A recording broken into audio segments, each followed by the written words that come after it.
Assalamualaikum warahmatullahi wabarakatuh. Innal hamdalillah nahmaduhu wa nasta'inu wa nastaghfiruh wa na'udzubillahi min shururi anfusina wa min sayyiati a'malina. May yahdihillahu fala mudhillalah wa may yudhlil fala hadiyalah. Asyhadu an la ilaha illallah wa asyhadu anna Muhammadan abduhu wa rasuluh. Mungkin saja ujian hidup yang tak kamu sukai akan mengantarkan dirimu kepada takdir indah yang tak pernah kamu bayangkan sebelumnya. Kembali lagi di pembelajaran biologi. Kali ini kita akan membahas materi yang sudah kita bahas ya, melanjutkan materi mengenai zat makanan dan sistem pencernaan minggu lalu dan pekan-pekan lalu sebelum libur. Sebelum liburan kita sudah membahas mengenai zat makanan dan hari ini kita akan membahas sistem pencernaan makanan. Baik sistem pencernaan makanan pada manusia maupun sistem pencernaan pada hewan ruminansia. Apa itu hewan ruminansia? Nah, kita akan bahas lebih lanjut di materi yang akan kita pelajari bersama. Manusia memerlukan makanan untuk kelangsungan hidupnya. Fungsi lain dari makanan antara lain menyediakan materi yang dibutuhkan oleh tubuh untuk pertumbuhan dan perbaikan jaringan yang rusak. Dan makanan itu sangat penting digunakan oleh tubuh, dan untuk mendapatkan sebuah zat makanan yang berguna untuk tubuh itu diubah menjadi nutrisi atau nutrien melalui sistem pencernaan. Fungsi utama pada sistem pencernaan terdiri dari 3 fungsi. Yang pertama, memecah makanan menjadi molekul yang dapat digunakan oleh tubuh. Jadi zat-zat makanan yang masih besar molekulnya itu dipecah oleh yang namanya sistem pencernaan sehingga dapat diserap oleh tubuh melalui darah dan dialirkan ke seluruh tubuh. Adapun yang terakhir pada fungsi sistem pencernaan itu sendiri adalah dapat mengeluarkan sisa-sisa pencernaan dari dalam tubuh. Ini adalah fungsi-fungsi dari sistem pencernaan. Adapun sistem pencernaan makanan pada manusia itu memiliki 2 tahapan. Yang pertama pencernaan mekanis dan yang kedua adalah pencernaan kimiawi. Pencernaan mekanis ini adalah proses perubahan molekul yang memiliki atom atau struktur yang masih besar menjadi molekul makanan yang lebih kecil. Adapun pencernaan kimiawi itu adalah proses perubahan molekul-molekul organik itu dengan bantuan enzim. Nah, di sini ada skemanya. Skema dari sistem pencernaan makanan pada manusia. Adapun skemanya itu dari mulai rongga mulut, lalu esofagus atau kerongkongan. Nah, di situ ada gerak peristaltik. Nanti kita akan bahas gerak peristaltik itu apa. Lalu lambung, setelah itu usus halus, setelah itu usus besar, masuk ke rektum, dan akhirnya keluar menuju anus. Itu adalah sisa-sisa hasil proses pencernaan makanan. Nah, kita lihat di sini ada bagian-bagian atau struktur dari sistem pencernaannya. Di sini ada lidah, kelenjar parotis, mulut, kelenjar sublingualis dan kelenjar submaxillaris itu adalah kelenjar air liur. Lalu faring, pangkal tenggorokan dengan kerongkongan. Lalu masuk ke esofagus, yang ini kerongkongan. Lalu hati, kantong empedu, langsung masuk ke lambung. Jadi esofagus masuk ke lambung, setelah masuk ke lambung, masuk ke usus 12 jari atau duodenum, lalu masuk ke usus halus, jejunum, terus ileum, rektum, habis itu anus. Nah, itu adalah struktur sistem pencernaan makanan pada manusia. Nah, kita akan bahas satu persatu. Yang pertama ada pada rongga mulut. Rongga mulut itu terdiri dari 3 bagian. Yang pertama lidah, yang kedua adalah air liur, yang terakhir ada gigi manusia. Rongga mulut yang pertama adalah lidah, itu tersusun oleh otot lurik yang diselubungi oleh selaput mukosa. Lidah itu terdiri dari papila-papila, yang papila-papila tersebut itu digunakan untuk indera pengecap. Gerakan lidah ini berfungsi untuk membantu mencampur makanan dengan ludah dan mendorongnya masuk ke esofagus atau kerongkongan. Nah, selanjutnya ada ludah. Di sini ludah terdiri dari 3 pasang kelenjar ludah. Kelenjar ludah yang di dekat dengan telinga itu disebut dengan granula parotis atau kelenjar parotis, menghasilkan ludah yang mengandung enzim amilase. Nah, enzim ini berfungsi untuk mengubah amilum menjadi glukosa. Jadi zat makanan yang mengandung amilum itu akan dipecah menjadi glukosa. Di rahang bawah, bagian bawah itu terdapat granula submaxiliaris atau kelenjar submandibularis dan juga granula sublingualis atau kelenjar sublingualis. Nah, yang terakhir pada rongga mulut bagiannya adalah gigi manusia. Gigi manusia ini tumbuh mulai dari usia 6 bulan. Pada usia 6 tahun, gigi susu anak berjumlah 20. Sejak usia 6 sampai 14 tahun, gigi mulai tanggal dan berganti menjadi gigi tetap atau permanen. Nah, ini ada rumus gigi. Nah, gigi itu terdiri dari 4, ada gigi seri, ada 3, mohon maaf, ada gigi seri, ada gigi geraham, ada gigi taring, dan ada gigi taring, gigi geraham, dan gigi seri. Gigi seri itu disebut dengan insisor, dilambangkan dengan I. Gigi geraham depan itu disebut dengan premolar, dilambangkan dengan P. Gigi taring itu nama lainnya adalah caninus, dilambangkan dengan C, dan geraham belakang itu adalah molar, dilambangkan dengan M. Nah, di sini adalah ada rumus gigi, baik gigi susu maupun gigi permanen. Atas maupun belakang ini kalau yang P, jadi kalau gigi susu itu hanya ada gigi geraham depan, gigi taring, dan gigi seri. Gigi susu. Gigi yang ada di anak kecil. Adapun gigi permanen itu yang ada pada manusia dewasa mulai tumbuh tuh. Duh, gigi susu. Itu ada geraham belakang mulai tumbuh sebanyak 3 bagian atas maupun di bagian bawah itu ada 3, jadi ada 6. Nah, ini adalah rongga mulut. Nah, selanjutnya ada esofagus atau kerongkongan. Kerongkongan ini berupa tabung otot yang panjangnya sekitar 25 cm yang memanjang dari akhir rongga mulut hingga lambung. Nah, ternyata kerongkongan ini terdiri dari 1/3 otot lurik dan 2/3-nya itu otot polos. Dalam kerongkongan terjadi gerak peristaltik.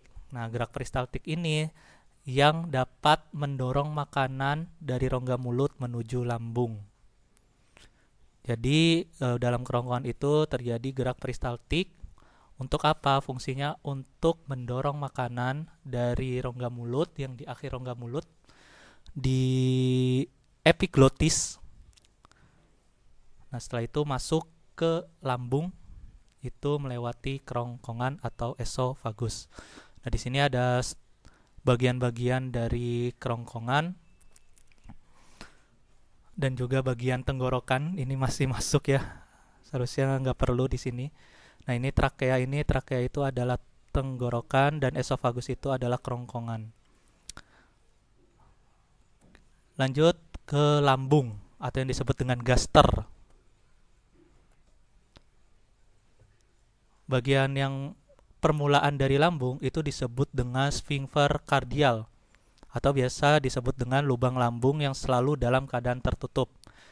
Jadi ketika makanan masuk, secara refleks itu akan terbuka. Nah, lambung berupa kantung besar yang terdiri dari 3 bagian. Yang pertama ada kardia, yang kedua ada fundus, dan yang ketiga ada pylorus. Kardia itu terletak pada kardia. Nah, ini kardia terletak di sebelah atas dekat jantung. Ini kardia. Lalu fundus itu bagian yang membulat dan terletak di tengah. Dan pylorus itu bagian yang dekat dengan usus. Pangkal dari lambung menuju usus itu adalah pylorus. Adapun kelenjar getah lambung ini terdapat di dinding lambung untuk menghasilkan asam lambung dan digunakan untuk membantu proses pencernaan pada lambung. Ada HCl, asam klorida, itu berfungsi untuk membunuh kuman dan mengaktifkan enzim pepsinogen menjadi pepsin. Yang selanjutnya ada pepsin, itu berfungsi untuk memecah protein menjadi protase. Dan dalam lambung itu ya protease. Protein menjadi protease harusnya. Protease. Dalam lambung terdapat pula enzim renin. Enzim renin ini berfungsi untuk menggumpalkan kasein susu. Dan sedangkan mukosa atau lendir yang ada pada lambung ini berfungsi untuk melindungi dinding lambung dari abrasi asam lambung. Abrasi, pengikisan. Oke, nah lambung akan bergerak secara peristaltik untuk mengaduk dan mencampurkan makanan dengan getah lambung. Yang tadi sudah disebutkan ada berbagai macam enzimnya. Nah, setelah kira-kira 3 jam makanan tersebut menjadi berbentuk bubur atau biasa yang disebut dengan kim. Kim? Bukan Kim Jong Un, itu mah orang Korea. Nah, kim itu akan bergerak. Oh, berarti Kim Jong Un, kim itu berarti bubur ya? Oh ya. Kim akan bergerak menuju bagian itu mah bubur tim. Ini mah Kim ini mah. Oke, Kim akan bergerak menuju bagian pylorus. Istilah biologi. Akibat gerakan peristaltik dan keluar dari lambung menuju usus halus. Dalam lambung terjadi pencernaan mekanis itu dengan bantuan gerak peristaltik yang tadi dan pencernaan kimiawi yang dibantu oleh enzim-enzim yang sudah disebutkan yakni HCl, pepsin, dan renin.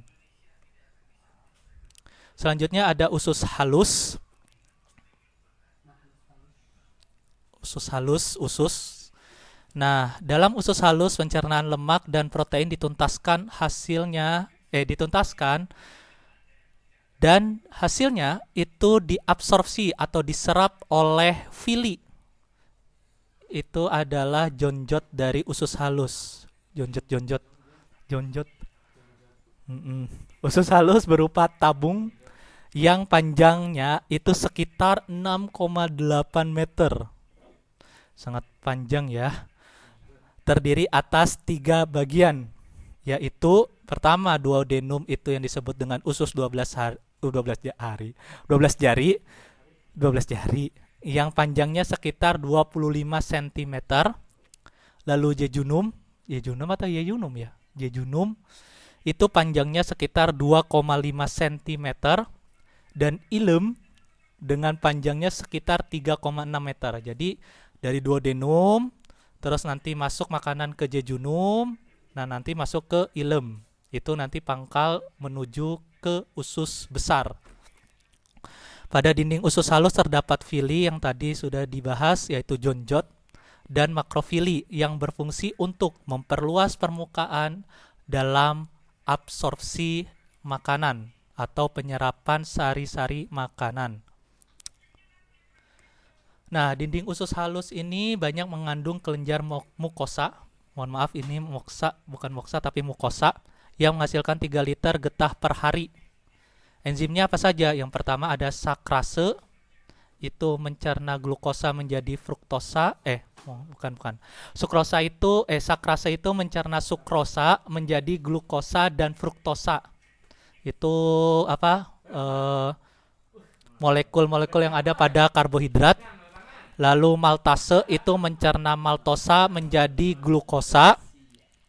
Laktase itu mencerna laktosa menjadi glukosa. Dan erepsinogen itu mengubah pepton menjadi asam amino atau molekul yang paling sederhana pada protein. Kim atau bubur yang berasal dari lambung itu bersuasana asam. Kenapa? Karena sudah tercampur oleh yang namanya asam klorida atau HCl.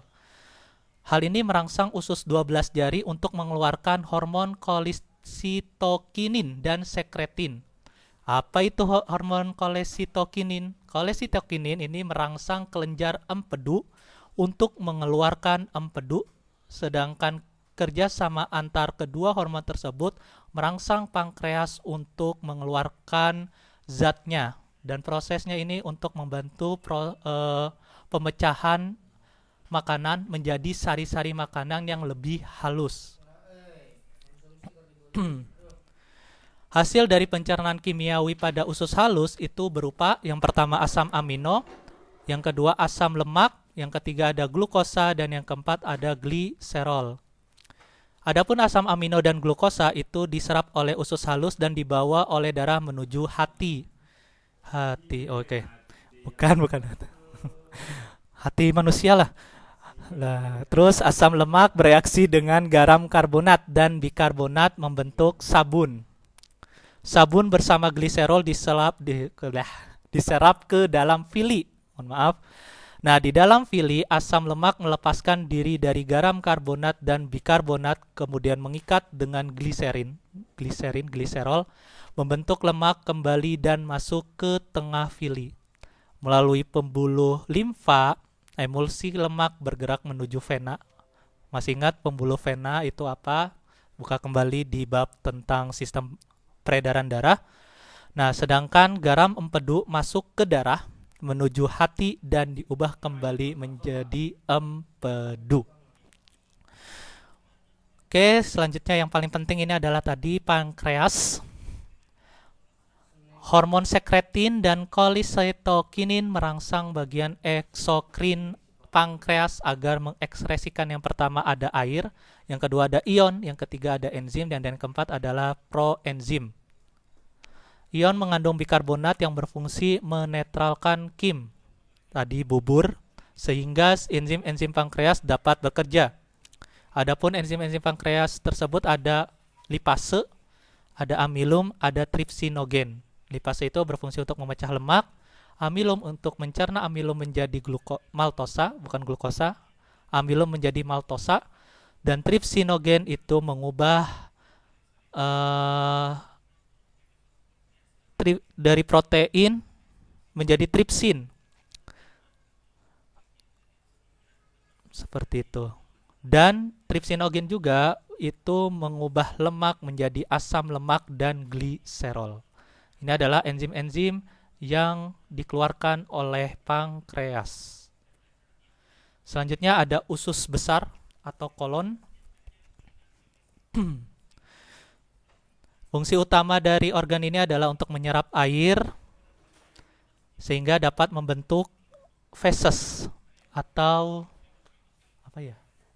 kotoran. Nah ya, dan membentuk lendir untuk melapisi mukosa. Di dalam usus besar itu terdapat bakteri yang sering kita dengar, yakni E. coli atau Escherichia coli, untuk membantu manusia dalam menghasilkan vitamin K dan biotin. Vitamin K dan biotin ini dapat diserap masuk ke dalam tubuh melalui dinding kolon. Jadi proses usus besar ini adalah ada penyerapan air, dan yang kedua ada penyerapan vitamin K dan biotin yang dihasilkan oleh E. coli atau Escherichia coli. Dalam sistem pencernaan, posisi kolon mula-mula naik, terus yaitu dimulai dari sekum, usus buntu, kemudian mendatar, dan akhirnya turun lagi sampai proses yang terakhir, yakni pada proses di usus rektum atau poros usus. kolon naik itu disebut dengan kolon ascendant, harusnya ascendant. Lalu kolon mendatar disebut dengan kolon transversum, yang mendatar transversum. Kolon menurun disebut dengan kolon descendant. Harusnya ada C-nya itu di setelah S. Oke, gangguan kelainan pada sistem pencernaan sangat banyak sekali, dari mulai kolik, itu rasa nyeri pada perut karena mengkonsumsi makanan yang merangsang, contohnya cabai, lada, dan jahe. Lalu malabsorpsi, itu kelainan kemampuan lambung dan usus untuk menyerap sari makanan. Malnutrisi itu gangguan kesehatan gizi karena kelebihan atau kekurangan atau ketidakseimbangan gizi. Lalu ada keracunan makanan, ini karena alergi terhadap makanan tertentu. Konstipasi.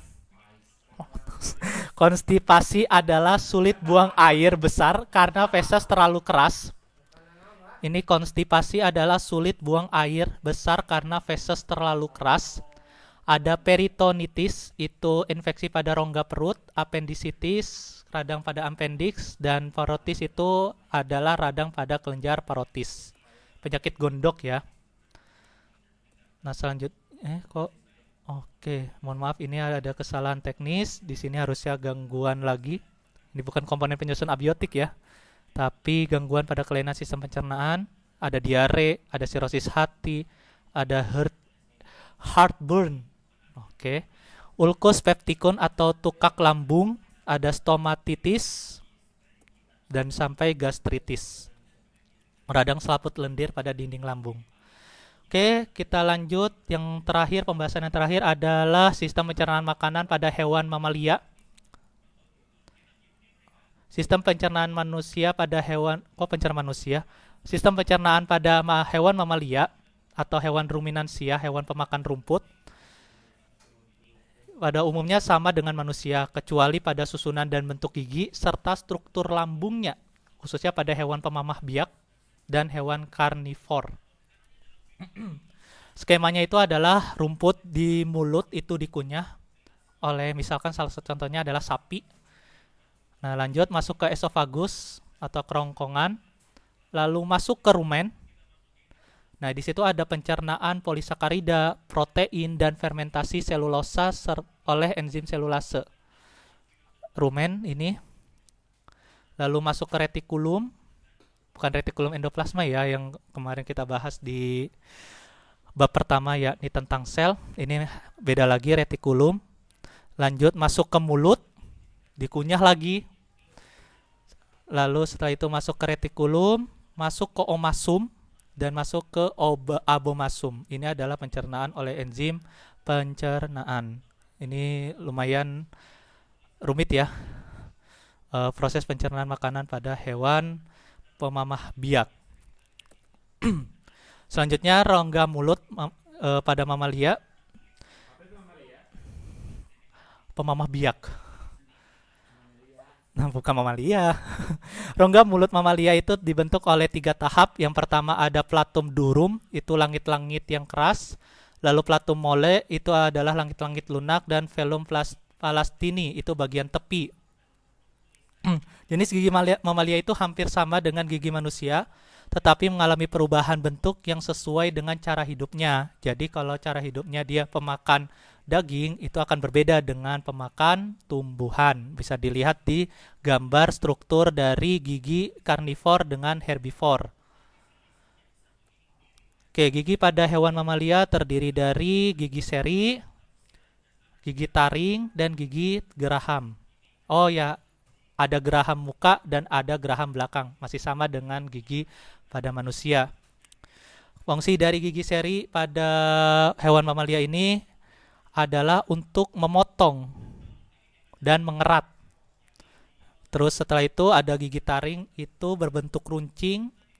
Dan pada hewan karnivor, gigi taring ini tumbuh dengan baik. Pasti ya, untuk memakan dagingnya itu harus benar-benar ini runcing giginya, gigi taringnya. Nah, selanjutnya ada gigi geraham muka atau yang disebut dengan premolar, itu berfungsi untuk mengunyah. Sama halnya dengan geraham belakang atau molar juga berfungsi untuk mengunyah. Untuk lambung ruminansia ini bentuknya seperti ini. Lambungnya terdiri dari rumen, oesophagus, ada omasum, ada retikulum, dan ada abomasum. Jadi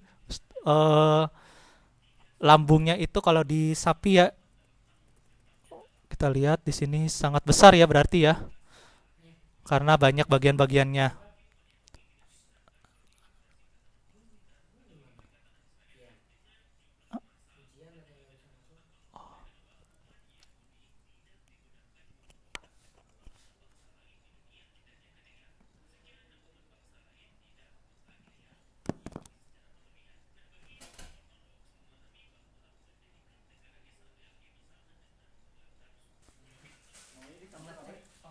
Nah, setelah itu proses pencernaan di lambung sapi itu eh, langkah-langkahnya sebagai berikut.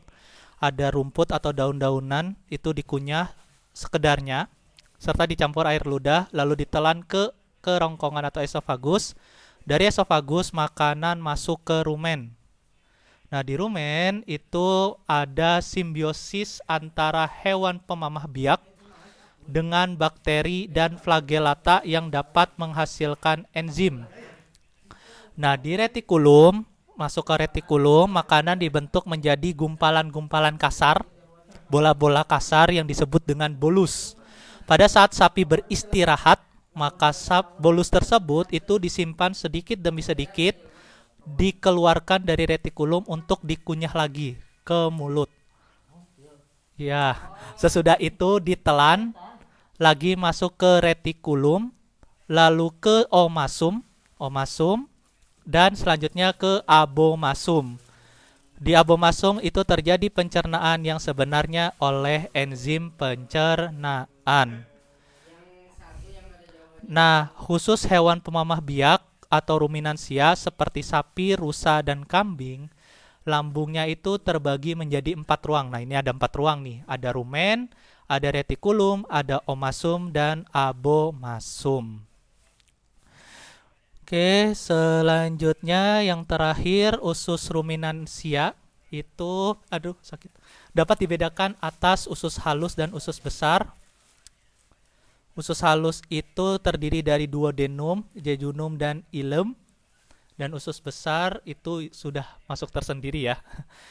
Oke, di dalam usus halus terjadi perombakan terakhir dan proses penyerapan sari-sari makanan, hampir sama dengan manusia, dan usus tersebut berakhir dengan rektum, dan lubang besar yang disebut dengan anus. Jadi usus halus itu penyerapan sari-sari makanan, usus besar itu adalah penyerapan air untuk menghasilkan kotoran atau disebut dengan feses.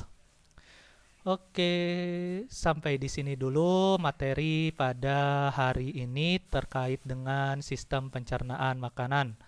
Mohon maaf bila ada kekurangan. Jazakumullahu khairan katsiran. Subhanakallahumma wa bihamdika asyhadu an la ilaha illa anta astaghfiruka wa atubu ilaik. Wassalamualaikum warahmatullahi wabarakatuh.